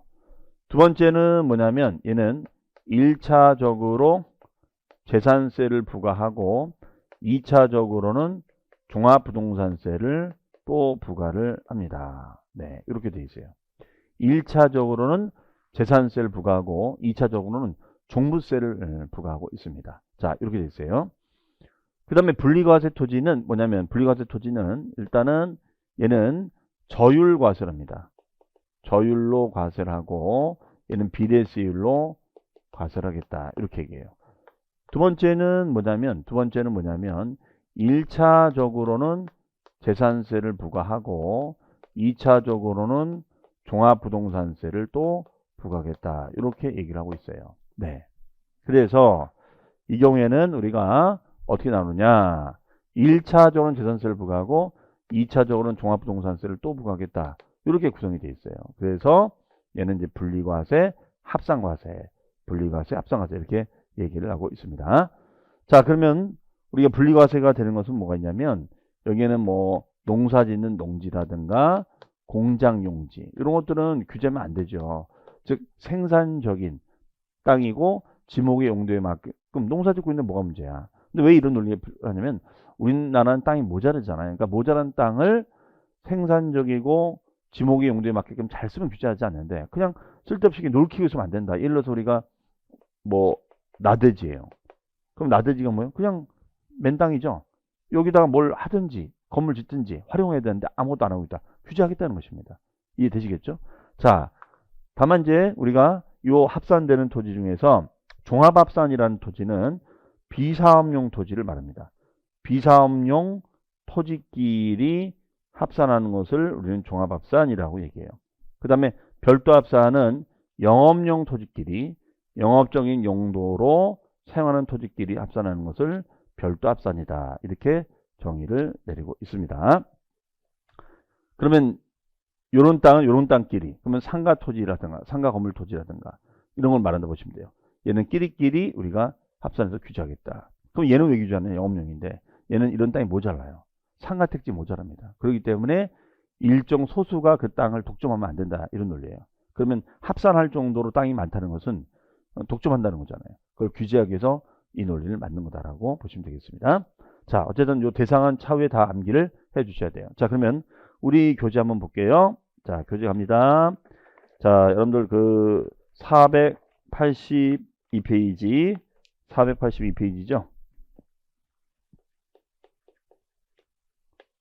자, 재산세 의의가 있고 의의는 다 읽어보셔야 돼요.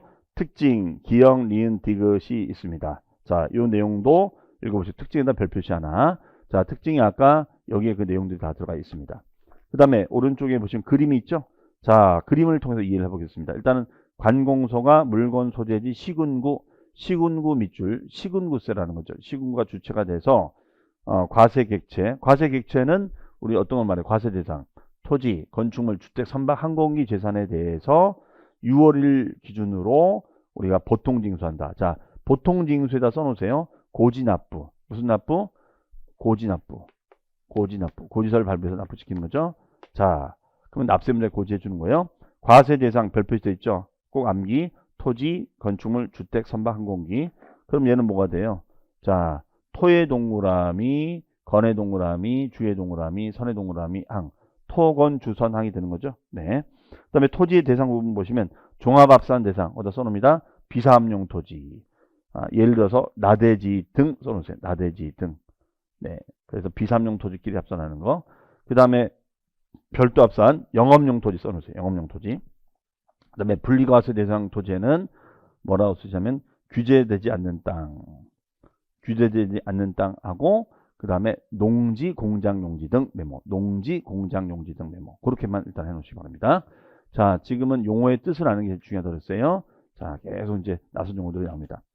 그 다음 페이지에 보시면 건축물이 있죠. 그 다음에 3번에 주택, 주택의 별표시 하나. 네. 그러면 이때 건축물과 주택을 따로 구분하는 이유가 있다고 그랬어요. 건축물은 우리가 건물분 재산세가 따로 있고 토지분 재산세가 따로 나오는데 반해서 주택은 건물과 토지가 통합해서 나온다. 그래서 자, 건축물이 있고 주택이 있죠. 네. 다만 그 주택 위에 보면 거기에 동그라미 3번 주택 위에 보면 다만 밑줄 주택용 건물은 제외한다. 밑줄 주택용 건물은 제외한다. 왜 제외죠? 주택은 따로 과세를 하고 있으니까. 그렇죠? 그 다음에 의 A, B, C가 있습니다. 자, 그러면 A에 보시면 두 번째 줄에 이런 말 있죠. 즉 밑줄 주택은 건축물이나 토지의 과세 대상에서 제외하여 별도의 대상이 된다. 왜? 토지와 건물은 따로따로 움직여서 과세하지만 주택은 같이 묶여서 과세해야 되기 때문에 주택에 딸린 토지는 토지분 제한세로 나오지 않고 주택분 제한세로 나온다. 이런 얘기예요. 그 다음에 B. 자, 봅니다. 주택의 부수 토지에, 자, 밑줄. 경계가 명백하지 아니한 경우에는, 까지 밑줄. 경계가 명백하지 아니한. 그러면 지적법상의 토지 경계 표시를 제대로 안 하면 규제하겠다는 거예요. 왜? 토지 면적이 어디까지를 알아야지 주택분 제한세를 매길 거 아니에요. 그랬을 때는 두 번째 줄 밑줄. 바닥 면적이 10배까지 밑줄. 10배로 보겠다. 그러면은 바닥 면적이 만약에 100제곱미터면 1000제곱미터까지 주택이 딸린 토지로 해석을 해서 세금을 많이 부과하겠다 이런 얘기죠. 그 다음에 겸용주택이 있습니다. A번에 한동 밑줄, 그 다음에 오른쪽에 B 한구 밑줄 저는 지금 합니다. 자, 요거는 뭐냐면요. 요거는 이런 얘기예요. 즉,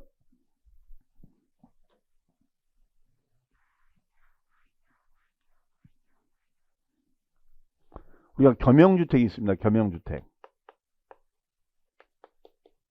겸용. 그럼 겸용이라는 것은 말 그대로 주거와 업무용이 혼용되어 있는 주택을 말합니다. 이것이 겸용주택이에요. 주거랑 업무용이 혼용되어 있는 주택을 말합니다. 그런데 여기에는 우리가 한 동이 있고 또 한 구가 있다 이런 얘기죠. 한 동과 한 구가 있습니다. 그러면 여러분들 우리 지금 제가 강의하는 이 교실은 이게 한 구예요. 구획이 되어 있는 거 이렇게 문이 따로 있고. 그럼 한 동은 뭐냐? 자, 여러분들 만약에 지금 아파트에 거주하시면 여러분들 내비 집원 찍으면 어떻게 되죠? 뭐 서울시 뭐 강동구 뭐 어디 아파트 1001동 몇 호라고 하지 1019 몇 호라고 하지 않잖아요. 이해되시겠죠? 그러면 동이라는 단어부터 동 1001동 1002동 네. 그러면 이 동이 더 큰 거야. 그러면 예를 들어서 우리가 주상복합 같은 거 연상하시면 돼요. 주상복합. 그럼 주상복합은 이렇게 돼 있잖아요. 네.